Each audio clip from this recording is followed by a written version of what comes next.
Je ne sais vraiment pas si un jour je parviendrai à être naïf jusqu'à être là en train d'applaudir et à défendre bec et ongle la sincérité d'une autorité qui brille par son incompétence et son incapacité de diriger notre pays, de faire rêver la population par ses actions. Et surtout, une autorité qui a entre ses mains le présent et même l'avenir de toute notre nation et de tout notre peuple.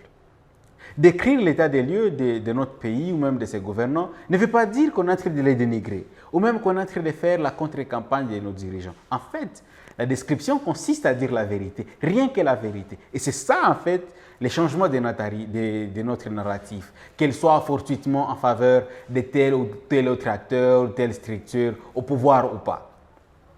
La description varie d'une personne à une autre dans notre pays. Et si tu penses que telle personne ou tel groupe de personnes ne parle que des choses négatives, une des solutions, c'est de mettre aussi à dire des choses que tu considères comme positives. Cela permet d'équilibrer la description. Le mal, c'est de mentir. Si la vérité est négative ou positive, elle est quand même une vérité. La vérité est têtue. Il ne faut pas surtout nier la vérité jusqu'à parvenir à oublier sa propre souffrance, tout en voulant coûte que coûte protéger les responsables institutionnels qui ont notamment la mission de régler les maux sociétaux que notre pays est en train de connaître. Ce sont des maux qui sont communs à tout le monde.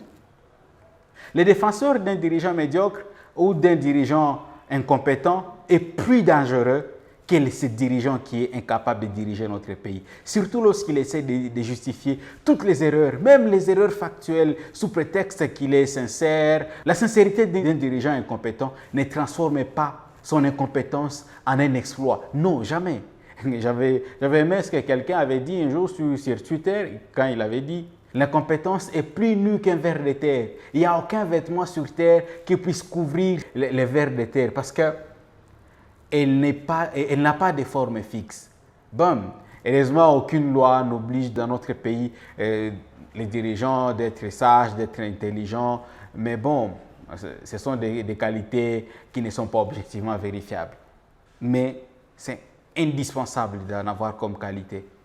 C'est pourquoi j'aime bien dire la sincérité des médiocres est plus pire que son silence.